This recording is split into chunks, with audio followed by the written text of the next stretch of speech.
Thanks very much, Jim. Out of your presentation there was one thing which sort of chimed with me, was this idea you have to build it into daily life, as otherwise things aren't going to happen. It reminds me like exercise. Lots of plans, New Year's resolutions, but unless you actually build it into daily life, it simply isn't going to happen.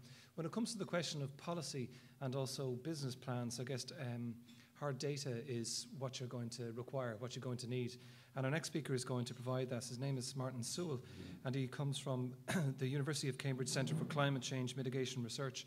And we're talking an awful lot about cross-disciplinary work in which you can no longer focus on one particular field.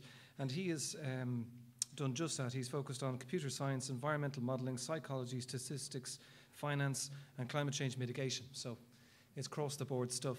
But most interestingly, he's just been part of a publication called Cutting the Cost, the Economic Benefits of Collaborative Climate Change Action, and that was September 2009, and he's here now to tell us all about it. Martin.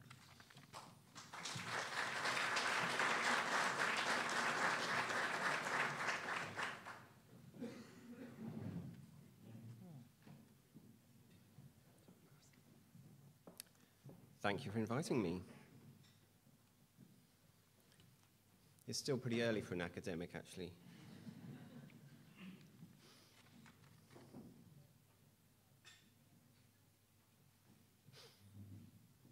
In my mind, it's always best to start with the science and end up with the politics and keep them as far apart as possible. Greenhouse gases are gases in the atmosphere that absorb and emit radiation within the thermal infrared range. In the 1860s, the Irish physicist John Tyndall became the first to explore and document the greenhouse gases and was the first to prove that the Earth's atmosphere has a greenhouse effect. When speaking of the Earth's most abundant greenhouse gas, water vapor, Tyndall noted that this aqueous vapor is a blanket more necessary to the vegetable life of England than clothing is to man. Water vapor is natural, and although the dominant greenhouse gas overall has a very short atmospheric lifetime, about 10 days, and is very nearly in a dynamic equilibrium in the atmosphere. So it's not a forcing gas in the context of global warming. Because water vapor is a greenhouse gas, and air can hold more water vapor than when it warms, we have positive feedback. And the warming associated with the other greenhouse gases will increase the concentration of water vapor. So while water vapor does not act as a driver of climate change, it does amplify the existing trends. And the primary human-produced greenhouse gases are carbon dioxide, methane, CFCs, and nitrous oxide.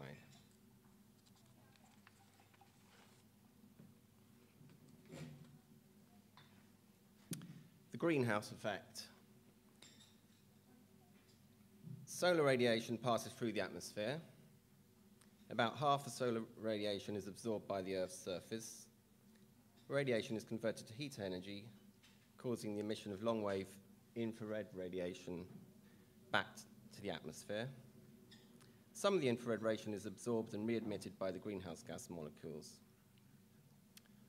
And we need the greenhouse effect. Without the greenhouse effect, the average temperature of the Earth would be a rather chilly -18 degrees centigrade, or 0 degrees Fahrenheit. But thanks to the greenhouse effect, the Earth averages a pleasant 14 degrees centigrade, or 58 Fahrenheit.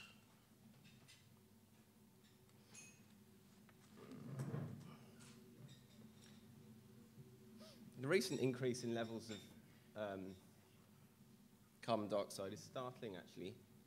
You'd have to go back at least 15 million years to find carbon dioxide levels on Earth as high as they are today.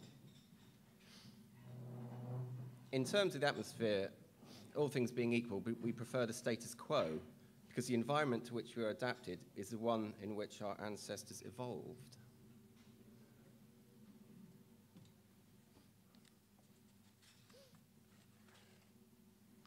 That's zooming into more recent history, since 1958.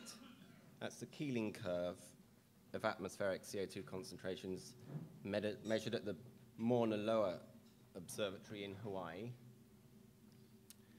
In 1850, atmospheric carbon dioxide was about 280 parts per million, and today it's about 390 parts per million. That's a 39% increase, and it's growing by 2 parts per million every year. Lord Stern, who wrote the Stern Review for the British government, supports a target of 350 parts per million. So you can see it needs to come down quite a bit.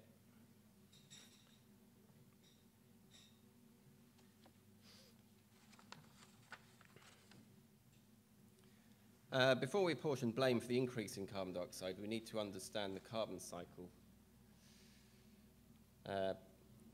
Carbon cycle is an important and complex Earth system whereby carbon dioxide is exchanged among 4 main regions of the planet: the atmosphere, biosphere, geosphere, and the oceans.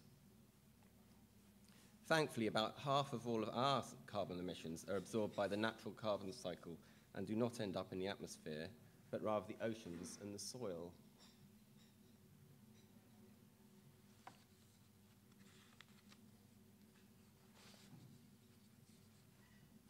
So, who or what is responsible for the increase in CO2? Due to the carbon cycle, natural sources are balanced by natural sinks, so we're interested in net increase. CO2 due to human activities accounts for over 100% of the net increase in CO2, because the rest is taken up by the sinks. Not to mention that human activities such as deforestation have decreased the sinks. And current human emissions of CO2 are at least 100 times larger than volcanic emissions, because skeptics often claim it's due to such things. So the answer to that question is man.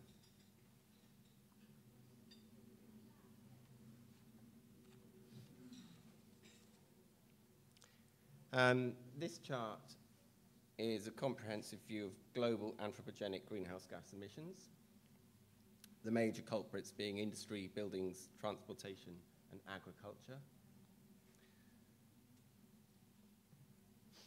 Incidentally, the total emissions grew 12.7% between 2000 and 2005, averaging 2.4% a year.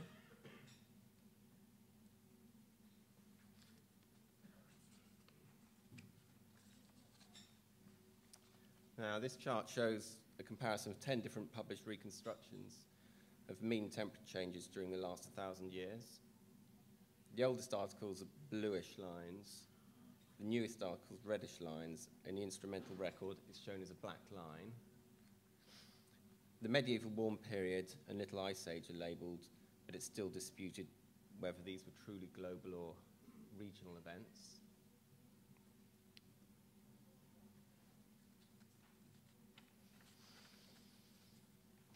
Zooming in again to more recent history, the chart shows the incremental record of global average temperatures as compiled by NASA's Goddard Institute for Space Studies. Most observed warming occurred during 2 periods, 1910 to 1945 and 1976 to 2000. The cooling plateau from 1945 to 1976 has been mostly attributed to sulfate aerosol.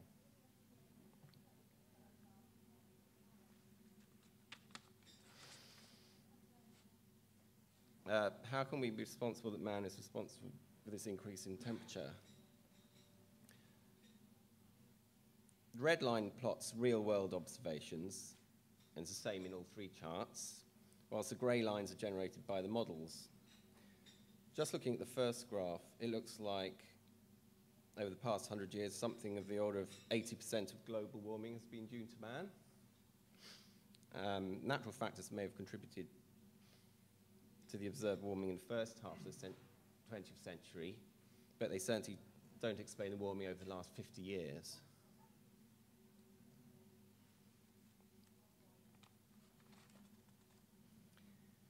Yeah, so I put up a slide about timescales because climate skeptics often make mischief by confusing the timescale we're interested in, often by either focusing on a single year or discussing the longer term, such as the Ice Age. So over billions of years, the sun will continue to heat up before fading. We don't care about that. Nothing we can do about that.